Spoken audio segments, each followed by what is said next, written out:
नमस्कार, आप देख रहे हैं एनडीटीवी एक्सप्लेनर। तह की बात, मैं हूं सुशील बहुगुणा। पहलगाम आतंकी हमले के बाद पाकिस्तान में आतंकियों के अड्डों और फिर सैनिक ठिकानों पर भारत की सैन्य कार्रवाई और अन्य कठोर फैसलों के बाद से पाकिस्तान में तनाव है। भारत का एक फैसला जो पाकिस्तान को लगातार परेशान करने वाला है, वो है सिंधु नदी समझौते को स्थगित करना। इस समझौते के तहत पाकिस्तान को भारत से निकलने वाली 6 नदियों का पानी मिलता था, लेकिन अब वो पानी पाकिस्तान को उन शर्तों के तहत नहीं मिलेगा जो सिंधु समझौते में तय हुई थी। भारत पहले अपने हितों को देखेगा, लेकिन पानी को लेकर पाकिस्तान इससे पहले ही काफी परेशान दिख रहा है। इसकी एक बानगी मंगलवार की ये तस्वीरें देखी। ये तस्वीरें पाकिस्तान के सिंध प्रांत की हैं, जहां के गृह मंत्री जियाउल हसन लंजर के घर प्रदर्शनकारियों ने पहुंचकर उसे जला दिया। सिंध के नौशहरों फिरोज जिले के मोरो तालुका में आगजनी की यह कार्रवाई तब हुई जब पानी के मामले में सिंध के साथ भेदभाव का आरोप लगाने वाले हजारों प्रदर्शनकारियों की पुलिस से झड़प हो गई। ये प्रदर्शनकारी नेशनल हाईवे पर धरना दे रहे थे। उन्हें हटाने के लिए पुलिस की कार्रवाई हुई तो कम से कम 2 प्रदर्शनकारियों की जान चली गई, कई घायल हो गए। कार्रवाई में कई पुलिसकर्मी भी घायल हुए। इसके बाद गुस्साए प्रदर्शनकारी गृह मंत्री जियाउल हसन लंजर के घर में घुस गए, घर में आग लगा दी, एयर कंडीशनर्स को छत से नीचे फेंक दिया। जब कई निजी सिक्योरिटी गार्ड वहां पहुंचे और हवा में गोलियां चलाईं तो ये भीड़ वहां से तितर-बितर हुई। आगजनी इतनी भयानक थी कि उसका धुआं कई किलोमीटर दूर से दिख रहा था। गुस्साए प्रदर्शनकारियों ने कई ट्रकों को भी लूट लिया। यूरिया से भरे एक ट्रक से यूरिया की बोरियां नीचे फेंक दी। कई लोग इन बोरियों को मोटरसाइकिलों पर लेकर निकल गए। यही नहीं, एक तेल टैंकर समेत कम से कम 3 गाड़ियों में प्रदर्शनकारियों ने आग लगा दी। सिंध में सत्तारूढ़ पाकिस्तान पीपल्स पार्टी के नेता बिलावल भुट्टो जरदारी ने हमले की आलोचना करते हुए इसे आतंकी कार्रवाई बताया और सख्त कार्रवाई की बात कही। इस घटना के बाद पाकिस्तान सरकार ने सिंध इलाके में सुरक्षा बढ़ा दी है। ऐसी हिंसा और आगजनी को रोकने के लिए अर्धसैनिक बलों को अलग अलग इलाकों में तैनात कर दिया है। अब सवाल यह है कि बलूचिस्तान, खैबर पख्तूनख्वा और गिलगित बाल्टिस्तान में आम जनता का विद्रोह झेल रही पाकिस्तान सरकार का सिंध प्रांत में यह विरोध क्यों तेज हो गया है?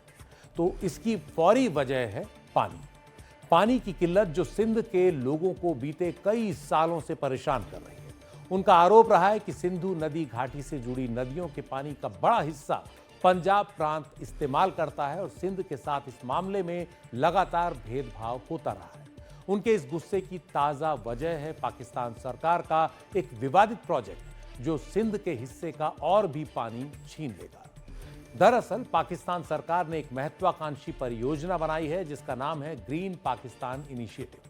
पाकिस्तान के प्रधानमंत्री शहबाज शरीफ और पाकिस्तान के सेना प्रमुख जनरल असीम मुनीर ने जुलाई 2023 में इस मुहिम को लॉन्च किया।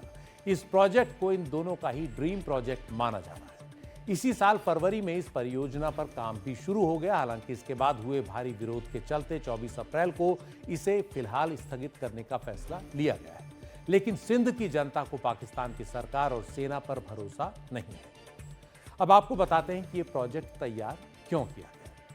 इसके तहत लक्ष्य है पाकिस्तान के चोलिस्तान रेगिस्तान के लाखों एकड़ बंजर इलाके को बड़े पैमाने पर खेती लायक बनाना। यह है चोलिस्तान में वो प्रस्तावित फार्मलैंड जो आप देख रहे हैं, खेती का इलाका जिसे आप इन ग्रिड्स के अंदर, हरे रंग की इन ग्रिड्स के अंदर देख सकते हैं। पाकिस्तान सरकार ने इस परियोजना के पीछे मुख्य मकसद पाकिस्तान में खाद्य सुरक्षा को मजबूत करना बताया है, लेकिन इसके लिए इस इलाके में काफी पानी पहुंचाना होगा। परियोजना के तहत चोलिस्तान रेगिस्तान तक पानी लाने के लिए 6 नहरें बनाई जाएंगी। इनमें से 5 नहरें सिंधु नदी से निकाली जानी है और 6ठी नहर सतलुज नदी से। जो 6 नहरें बनाई जानी है उनमें से सबसे प्रमुख है चोलिस्तान नहर। 176 किलोमीटर लंबी इस नहर की 3 शाखाएं बनेंगी, लेकिन चोलिस्तान रेगिस्तान के ठीक दक्षिण में पाकिस्तान का सिंध प्रांत आता है जो पानी के लिए पहले ही तरस रहा है। सिंध के लोगों को डर है कि अगर चोलिस्तान के रेगिस्तान में पानी भेजा गया इन नहरों के जरिए तो उनके लिए पानी रह ही नहीं जाएगा, और ये पहले से ही उनके पास काफी कम है। इन 6 नहरों से करीब 48 लाख एकड़ इलाके में सिंचाई की योजना है। इस परियोजना में $3.3 अरब का खर्च आएगा, जो पाकिस्तानी मुद्रा में करीब 945 अरब रुपए होता है, जो पाकिस्तान की माली हालत के हिसाब से बहुत ज्यादा पैसा है। इस परियोजना के आलोचक मानते हैं कि इससे पाकिस्तान के पंजाब प्रांत को तो पानी की कोई किल्लत नहीं होगी, उसे फायदा ही होगा, लेकिन दक्षिण में सिंध इलाके में पानी की किल्लत हो जाएगी। उनका मानना है कि इस परियोजना के लिए सिंध के लोगों से इजाजत नहीं ली गई, उन्हें नहीं पूछा गया। ग्रीन पाकिस्तान इनिशिएटिव से पाकिस्तान की नदी प्रणाली पर दबाव और ज्यादा बढ़ जाएगा। वैसे भी सिंधु नदी प्रणाली पर ही पाकिस्तान की अधिकांश खेती जो है वो आश्रित है। पहले से ही पानी की कमी रही है और जो पानी आता भी है उसका भी जमकर दोहन होता है। यही वजह है कि सिंध में सत्तारूढ़ पाकिस्तान पीपुल्स पार्टी यानी पीपीपी और पाकिस्तान की संघीय सरकार के बीच इस मुद्दे को लेकर तीखा मतभेद है। पीपीपी शहबाज शरीफ के नेतृत्व में बनी पाकिस्तान सरकार में भी शामिल है। पीपीपी ही नहीं, सिंध के तमाम अन्य राजनीतिक सामाजिक संगठनों को डर है कि पाकिस्तान ग्रीन पाकिस्तान इनिशिएटिव के तहत 6 नहरें बनाए जाने से सिंध तक पानी पहुंचना कम हो जाएगा। यही वजह है कि सिंध के लोग चाहते हैं कि इस परियोजना को स्थगित नहीं बल्कि पूरी तरह रद्द कर दिया जाए। दरअसल सिंध के लोगों को शहबाज शरीफ सरकार की मंशा पर बिल्कुल यकीन नहीं है, अभी तक के रिकॉर्ड को देखते हुए। इसी मुद्दे को लेकर अप्रैल में भी भारी विरोध प्रदर्शन पूरे सिंध में हुए, जिन्हें कुचलने के लिए पुलिस ने हिंसा का सहारा लिया। सिंध में लोगों ने परियोजना के विरोध में कराची बंदरगाह जाने वाले हाईवे को भी कई दिन तक बंद रखा, जिससे करीब 1 लाख ट्रकों के पहिए कुछ दिन थम गए। इस परियोजना को सेना का समर्थन हासिल होने से भी सिंध के लोग परेशान हैं, क्योंकि पाकिस्तान में सेना से ज्यादा ताकतवर कोई संस्था नहीं है। सिंध में यह विरोध सिर्फ शहरी इलाकों तक ही सीमित नहीं है। सिंध के दूर दराज गांवों के लोग भी अपने खेतों के सूखने के डर से सड़कों पर उतरे हुए हैं। ये सिलसिला तब से ही जारी है जब से पाकिस्तान सरकार ने ग्रीन पाकिस्तान इनिशिएटिव के तहत इन 6 नहरों को बनाने का ऐलान किया। सिंध में सत्तारूढ़ पाकिस्तान पीपुल्स पार्टी अपनी विधानसभा में एकमत से प्रस्ताव पास कर मांग कर चुकी है कि नहर परियोजना से जुड़ी सभी गतिविधियों पर फौरन रोक लगाई जाए। वैसे ध्यान देने लायक एक खास बात यह है कि इन 6 नहरों को बनाने की इजाजत जुलाई 2024 में यानी पिछले साल पाकिस्तान के राष्ट्रपति आसिफ अली जरदारी ने ही दी थी। उनके ही मुहर से इजाजत मिली और जरदारी खुद सिंध इलाके से हैं। सिंध में सत्तारूढ़ पाकिस्तान पीपुल्स पार्टी के वो सह अध्यक्ष हैं। लेकिन इस योजना ग्रीन पाकिस्तान इनिशिएटिव के पीछे मुख्य ताकत पाकिस्तान मुस्लिम लीग नवाज और पाकिस्तान के सेना प्रमुख जनरल असीम मुनीर है। इस परियोजना को 2030 तक पूरा किए जाने का लक्ष्य रखा गया है। पाकिस्तान में सिंधु नदी घाटी के पानी के बंटवारे का जिम्मा Indus river system authority IRSA के हाथों में है, जिसे 1992 में बनाया गया था। इसका मकसद था सिंधु के पानी का सभी चारों प्रांतों के बीच न्यायपूर्ण बंटवारा। IRSA में शामिल सिंध के प्रतिनिधि के विरोध के बावजूद अथॉरिटी ने इस साल फरवरी के महीने में यह सर्टिफिकेट जारी कर दिया कि चोलिस्तान नहर के लिए पर्याप्त पानी उपलब्ध है, जबकि इतना पानी है ही नहीं।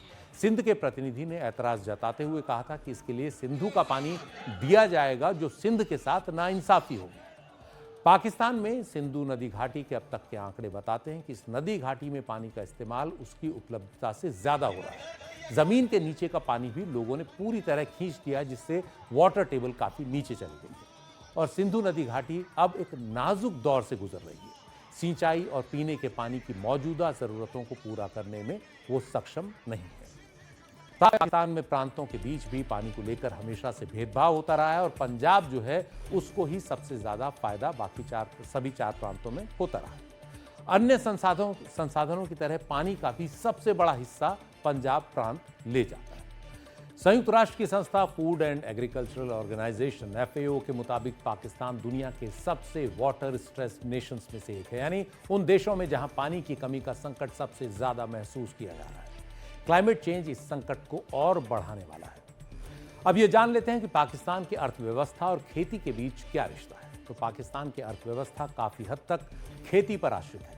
पाकिस्तान की GDP में खेती का योगदान 25% है, यानी 1/4, और पाकिस्तान में 37% रोजगार खेती से मिलता है। फिर भी पाकिस्तान में खाद्यान्न संकट पैदा हो रहा है। वर्ल्ड फूड प्रोग्राम के मुताबिक पाकिस्तान की 37% आबादी को अब भी खाद्य सुरक्षा नहीं मिली है। 2022 में आई भयानक बाढ़ ने तो पाकिस्तान में खेती के इस संकट को और बढ़ा दिया।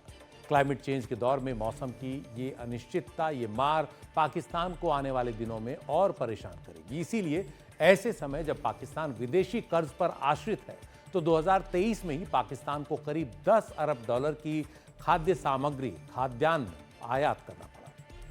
इसे देखते हुए पाकिस्तान में बड़े पैमाने पर फार्मिंग यानी खेती की योजना बनाई गई है और इसके पीछे मुख्य तौर पर सेना है। इसी के लिए तैयार हुआ ग्रीन पाकिस्तान इनिशिएटिव। इसके तहत आधुनिक तरीके से खेती कर पाकिस्तान में दूसरी हरित क्रांति लाने का दावा किया जा रहा है। नई टेक्नोलॉजी और उपकरणों से कृषि क्षेत्र का कायाकल्प करने की योजना बनाई गई है। मिट्टी के टेस्ट से लेकर उन्नत बीजों तक के इस्तेमाल की योजना है। जीपीआई के तहत कपास, गेहूं, कैनोला, सूरजमुखी, धान और दालों जैसी तमाम फसलों को उगाने का लक्ष्य रखा गया है और इसके तहत 60,000 लोगों को रोजगार मिलने की भी बात है। पाकिस्तान के सेना प्रमुख जनरल असीम मुनीर इसे मॉडर्न फार्मिंग बताते हुए इस परियोजना को बढ़ावा दे रहे हैं। उनकी खास दिलचस्पी इसमें है और इसे लेकर सवाल भी उठ रहे हैं। हालांकि ये कॉरपोरेट फार्मिंग है जिसमें कंपनियों को फायदा होना है। सेना के मालिकाना हक वाली company the green corporate initiative GCI को इस बंजर जमीन को खेती लायक बनाने का जिम्मा सौंपा गया है। यहीं सीधे सीधे इसमें सेना का जो दखल है वो साफ दिख रहा है। यह कंपनी अलग अलग बिजनेस मॉडल्स के जरिए अगले 30 साल के लिए इस जमीन को लीज पर लेगी, जो अभी बंजर बताई गई है और जिस पर खेती की जानी है। इस योजना में देशी विदेशी निवेश को लाने की भी तैयारी है। इस खेती में भी सेना के एक अधिकार के तौर पर इसे देखा जा रहा है। वैसे भी जमीनों को लेकर पाकिस्तान की सेना का प्यार बहुत पुराना है। कॉरपोरेट फार्मिंग तो इसके लिए बस एक नया नाम बन गया है। इसी बहाने पाकिस्तान के चारों प्रांतों में सेना ने अलग अलग कंपनियां बनाकर लाखों एकड़ जमीन हथियाई हुई है। इनमें से काफी जमीन सरकारी होती है और काफी जमीन गरीब किसानों की होती है जिनका जबरन अधिग्रहण कर लिया जाता है।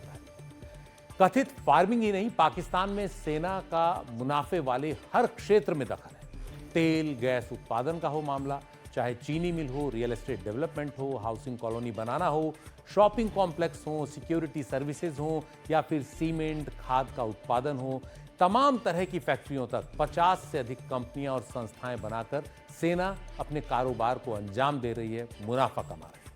इसके लिए Fauji foundation, Shaheen foundation, Bahria foundation, army welfare trust, defence housing authority जैसी कई संस्थाएं बनाई गई। यही नहीं, इसके रास्ते में कोई अड़चन न आए इसके लिए पाकिस्तान में special investment facilitation council SIFC बनाई गई है, जो बताती है कि पाकिस्तान की अर्थव्यवस्था में सेना का दखल कितना गहरा है और अगर सेना चाहती है तो उसको कारोबार करने से कोई रोक नहीं सकता।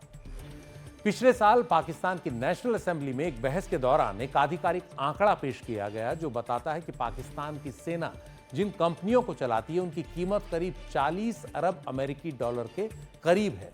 अब सोचिए, एक अरब अमेरिकी डॉलर का जो लोन है पाकिस्तान IMF से किश्तों में ले रहा है। तो इस तरह सेना पाकिस्तान का सबसे बड़ा बिजनेस घराना बन जाती है। कुछ जानकारों ने तो कारोबार में पाकिस्तानी फौज की दिलचस्पी के लिए मिलिट्री और बिजनेस को मिलाकर एक अलग शब्द ही गढ़ दिया है, मिलबस। यह शब्द पाकिस्तान में काफी इस्तेमाल होता है पाकिस्तानी फौज के कारोबारी दिलचस्पी को देखते हुए। इसीलिए पाकिस्तान में माना जाता है कि सेना में अधिकारी बनना अमीर होने की गारंटी है। ऊपर से पाकिस्तानी सेना में होने वाला भ्रष्टाचार अमीर बनने के इस लालच को नई ऊंचाइयों पर ले जाता है। 2022 में पाकिस्तान की एक न्यूज वेबसाइट फैक्ट फोकस ने बाजवा लीक्स नाम से एक इन्वेस्टिगेटिव रिपोर्ट, एक खोजी रिपोर्ट छापी थी, जिसमें बताया गया कि पाकिस्तान के तत्कालीन सेना प्रमुख जनरल कमर जावेद बाजवा, जो जनरल असीम मुनीर से पहले जनरल थे, तो जनरल कमर जावेद बाजवा के 6 साल के दौर में उनके परिवार के लोग और अन्य रिश्तेदार अरबपति बन गए। उन्होंने 13 अरब डॉलर की संपत्ति बनाई। जनरल बाजवा के रिटायर होने से कुछ दिन पहले ही इस वेबसाइट ने 2013 से लेकर 2021 तक जनरल बाजवा के परिवार के लोगों के टैक्स रिटर्न्स और अन्य दस्तावेजों के हवाले से ये दावा किया।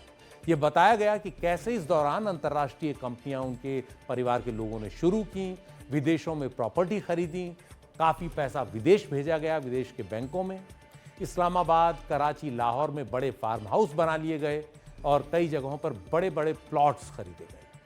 ये रिपोर्ट जैसे ही सामने आई, पाकिस्तान की सरकार ने टैक्स रिकॉर्ड से जुड़े दस्तावेज लीक होने की जांच का आदेश दे दिया। इससे इस रिपोर्ट की प्रामाणिकता और भी पुख्ता हो गई। इसीलिए माना जाता है कि पाकिस्तान में जिन लोगों के पास सबसे अधिक संपत्ति है, उनमें बड़े नेताओं के अलावा जो सत्ता में हर वक्त किसी न किसी तरह से आसीन रहते हैं, उनके अलावा सेनाधिकारी भी आते हैं। आतंकियों को पालने वाली पाकिस्तानी सेना का यह चेहरा पाकिस्तान के आम लोगों से छुपा नहीं है, और पाकिस्तान के आम लोगों की हालत क्या है यह दुनिया से छुपी हुई नहीं है। एनडीटीवी एक्सप्लेनर में आज बस इतना ही। नमस्कार।